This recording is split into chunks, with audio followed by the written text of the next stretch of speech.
Hallelujah. स्वागत है आप सबका मेरी भविष्यवाणियों की पुस्तक में।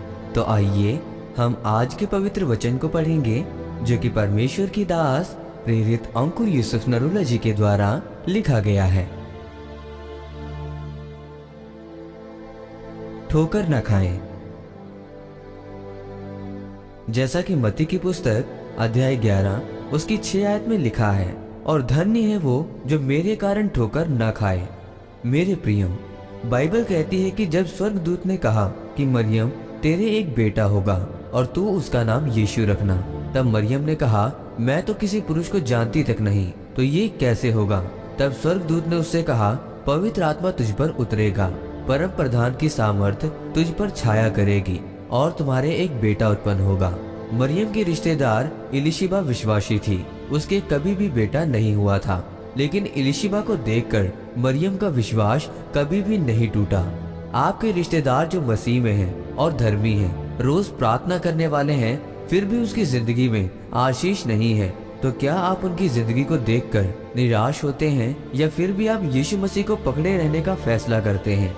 आपको लगता होगा कि मरियम का चुनाव स्वर्ग में हुआ होगा, लेकिन बाइबल कहती है कि परमेश्वर आपको योग्य या अयोग्य देखकर इस धरती पर आपका चुनाव करता है। मेरे प्रियो, आज चर्च में लोग दूसरे लोगों को देखकर कहते हैं कि वो बहन चुनी हुई है या वो भाई चुना हुआ है, लेकिन बाइबल कहती है आप मरियम और दाऊद की तरह चुने जा सकते हैं अगर आप परमेश्वर के वचनों से ठोकर न खाएं। यूहन्ना ने कहा था कि प्रभु यीशु मसीह, क्या तू वही है जो आने वाला था या हम किसी और का इंतजार करें। और यीशु मसीह ने कहा कि उसे कहो कि अंधे देखते हैं, लंगड़े चलते हैं और कोढ़ी शुद्ध होते हैं, पर धन्य है जो मेरे नाम के कारण ठोकर न खाए।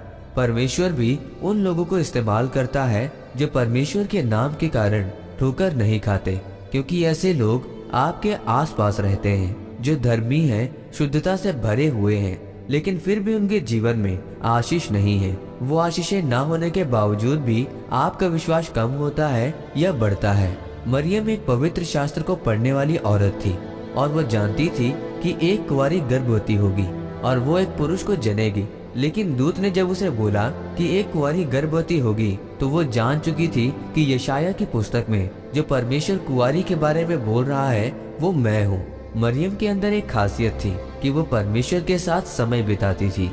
मेरे प्रियो, शैतान लोगों को दिखाना चाहता है कि देख वो मसीह है, लेकिन उसके जीवन में अभी भी कोई आशीषें नहीं है।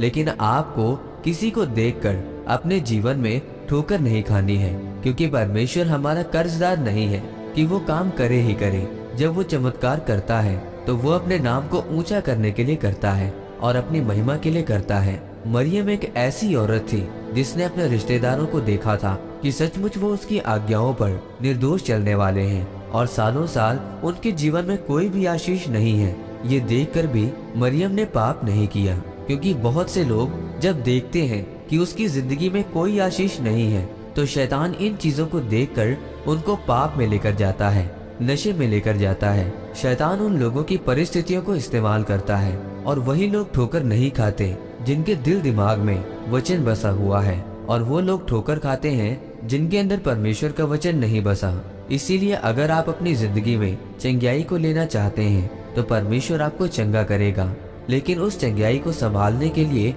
आपको परमेश्वर का वचन चाहिए। क्योंकि मरियम ने इसलिए धोखा नहीं खाया था क्योंकि उसके अंदर परमेश्वर का वचन था। आमीन। आइए इस अंगीकार को आप मेरे साथ एक मन होकर करें। सर्वशक्तिमान परमेश्वर, इस वचन के लिए मैं आपका धन्यवाद करता हूँ और अंगीकार करता हूँ कि मैं आपके वचनों को अपने दिल दिमाग में बसाऊंगा और कभी ठोकर नहीं खाऊंगा और पवित्रताई में बना रहूंगा, प्रभु यीशु मसीह के नाम में। आमीन। परमेश्वर आप सबको आज के वचन के ऊपर मनन करने के द्वारा आशीषित करे। आमीन।